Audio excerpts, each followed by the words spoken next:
আগামীতে এরকম ভালো সিচুয়েশনে না আগামীতে আরো একটি বৃহত্তম আমাদের বলে আওয়াজ যাতে মিছিল না করতে হয়, সেটা আজকে এখানে কলকাতায় আরজিকরের বুকে হোক, সেটা আজকে উত্তরপ্রদেশে হোক, সেটা মুজফ্ফরনগরে হোক, সেটা উড়িষ্যায় হোক, সেটা দিল্লি গুরগাঁওতে হোক। হ্যাঁ, আমি আবার সবাইকে বলতে চাই স্পষ্ট করে একটা কথা, অনেকে আমাদের রাজনৈতিক অরাজনৈতিক এই সমস্ত প্রশ্ন করছেন। আমাদের এই মিছিল অরাজনৈতিক নয়, আমাদের এই মিছিল ধর্ষণের রাজনীতির বিরুদ্ধে। এটা ক্লিয়ারলি বুঝে নিন। সবথেকে বড় রাজনীতি হচ্ছে ওই রাজনীতি এখানে একটা ছেলেদের পুরুষদের মানসিকতাকে নর্মালাইজ করা হয় যে ধর্ষণ করা যায়, সেইটার এগেইনস্টে সিস্টেমিক চেঞ্জ করে তুলুন সকলে মিলে, হোয়াট অ্যাবাউটারি না করে। আমার একটাই কথা সবাইকে, এবং এই প্রতিরোধ এই প্রতিবাদী আন্দোলন চলতে থাকুক, যাতে সারা দেশে এরকম কঠোর আইন প্রণয়ন করা হয়, যাতে ধর্ষণ এবং খুন আগামী দিনে দৃষ্টান্তমূলক শাস্তি পায়। আরো একটি কথা বলতে চাই, গতকাল রাত্রে কয়েকটি নতুন প্রকল্প রাজ্য সরকার প্রণয়ন করার চেষ্টা করছেন বা তারা সকলের সামনে এনেছেন।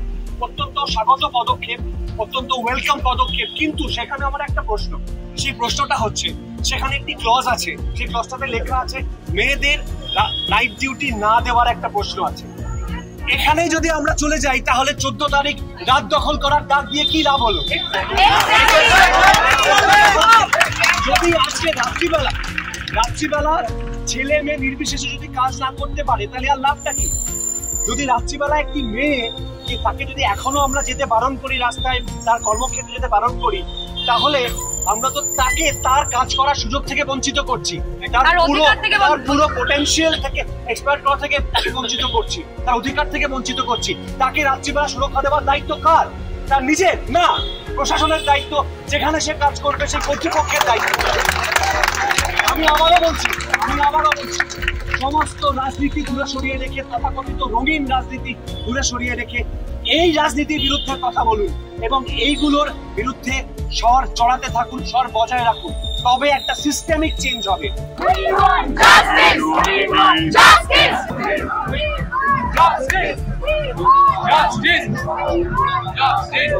কোন সরকার, কোন প্রশাসন কেউ বলতে পারে না আমি রাত্রিবেলা কাজ করবো না।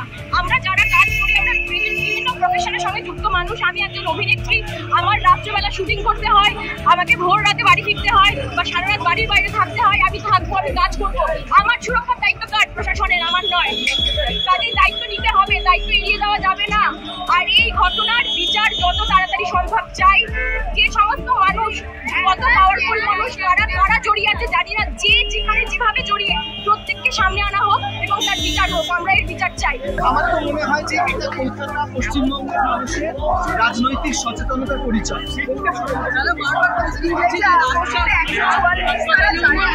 মেয়েরা সুরক্ষিত নয়, তো সেই কথা কেন তুমি বলছো? ভাবে সুরক্ষিত নয় সারা ভারতবর্ষ কোথাও। মানে আমার মতে যতবার এরকম ঘটনা ঘটছে পশ্চিমবঙ্গ আমাদের বারবারই রাস্তার নামটা We want justice! We want justice! Justice for everyone! Justice for everyone! We want justice! We want justice! We want justice! Justice! Justice! Justice! Justice!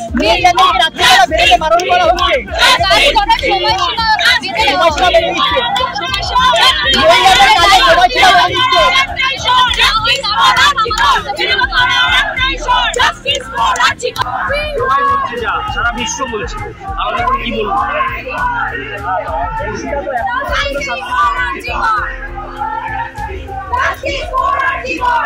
দাদা, দোষীরা যদি শাস্তি না পায়, দাদা বিচার ব্যবস্থার উপর সবসময় আস্থা রাখা উচিত।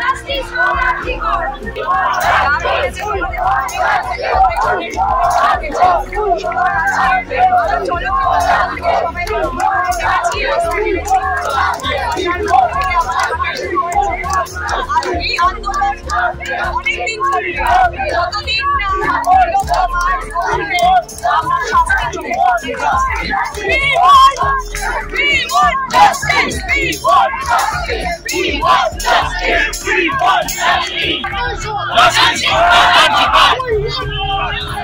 Justice for Antigone! Justice! Justice! Justice for Antigone! Justice for Antigone! যে মেয়েদের সুরক্ষা দেওয়া হবে, মেয়েরা তাদের কাজটা করতে পারবে, যতক্ষণ তারা পারবে ততক্ষণ তারা কাজ করবে এবং সমাজের দৃষ্টিভঙ্গি চেঞ্জ করতে হবে। একটা ছেলে একটা মেয়ের দিকে তাকায় যেন মনে হয় চোখেই ধর্ষণ করে। আগের সমাজটা মেয়েরা কাজ করবে না, দিনের বেলা মেয়েরা কাজ করবে, এই ব্যাপারটা কোনো যুক্তিই নেই। তাহলে রাত্রিবেলা মেয়েদের কাজগুলো কে করবে? মানে যে মেয়েগুলো কাজ করতে চায় তার মানে আমরা ভাগ করে দিচ্ছি যে রাত্রিবেলা যে ধরনের কাজ হয় সে ধরনের কাজ মেয়েরা করতে অক্ষম। তার মেয়েদের অক্ষমতাতে প্রশ্ন উঠছে, সেটা তো হওয়ার কোনো মানেই হয় না, কোনো যুক্তিই হয় না। তো দেখা যাক, এবার পুরোটাই সরকারের উপর। আমাদের দিক থেকে আমরা যতটা করার করে দিচ্ছি, সরকার যেটা আমাদের কথা শুনে যতটা শুনবে এটাই আমাদের দেখারই অবশ্যই। এবং প্রতিবাদ আমি আগেও করেছি, বিচার পাওয়া যাবে, প্রতিবাদ চলবে, আমরা সবাই আছি এবং সবাই প্রতিবাদ করবো। এই জঘন্য অপরাধ যেন আর না হয় কখনো, সবাই নিয়েও করছি এবং তার সঙ্গে প্রতিবাদ করছি যাতে তাড়াতাড়ি সরকার ধরা পড়ে, যারা এর পেছনে আছে তারা যেন সামনে আসে, তাদের ধরতে পারা যায়। Justice! Justice! Justice! Justice! Justice! We want justice! We want justice! We want justice! আমরা তো 14ই আগস্ট যে ওভারওয়েলমিং একটা রেসপন্স সমস্ত বাড়ির লোকেরা সেটাই বলেছেন যে এটা নারী সুরক্ষা তো পাই। আমরা সেই জন্যই বলছি যে একটা দৃষ্টান্তমূলক শাস্তি বা দ্রুত ন্যায় বিচার হলে সবার কাছে সেই বার্তাটা পৌঁছবে। একই জিনিস এটা যতদিন না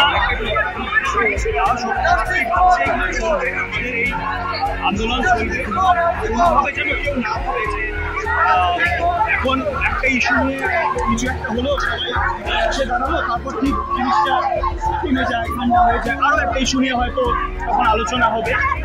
এই ক্ষেত্রে যেন এই জিনিসটা না হয়, কারণ এটা হতেই থাকবে যে আবার আমরা থেমে যাই, চুপ করে যাই, শান্ত হয়ে যায়, তখন এই জিনিসটা চলতেই থাকবে। তো সেই কারণেই আজকে আমাদের এই আন্দোলন, এবং আমার মনে হয় এটা তো বাংলা জুড়ে নয়, এটা পৃথিবী জুড়ে এখন হচ্ছে। তো তাই জন্যই আমরা সবাই আজকে পাশে দাঁড়িয়েছি যাতে সেই মেয়েটি দ্রুত বিচার করে। Justice for everyone! Justice! Justice! Justice! Justice!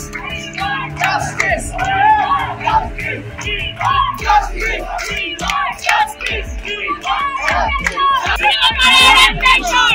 for Antigone!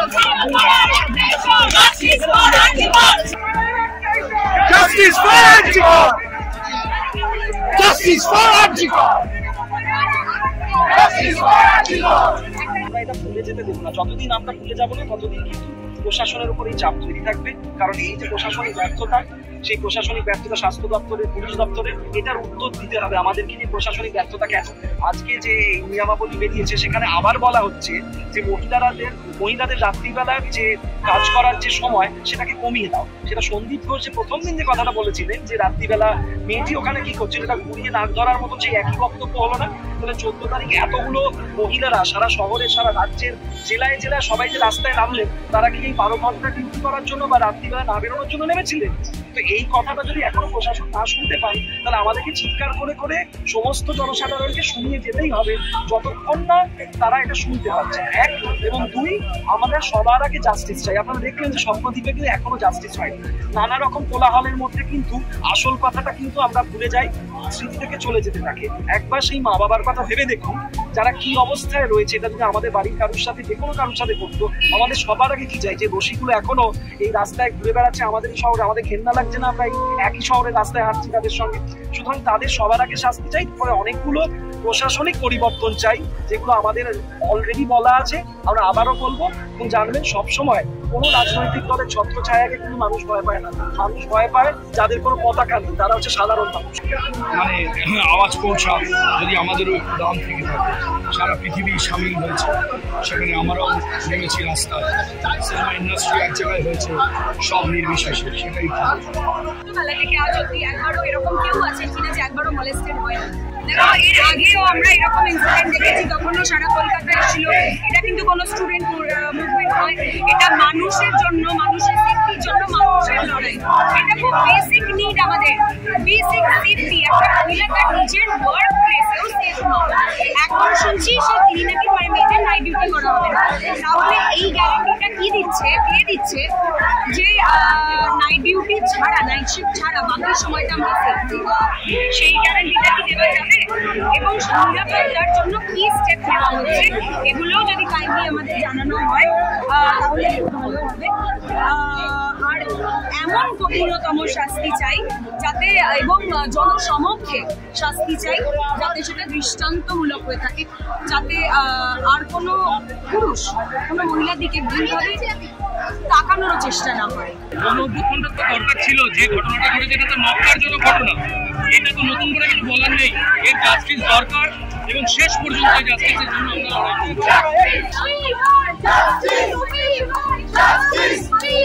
Justice!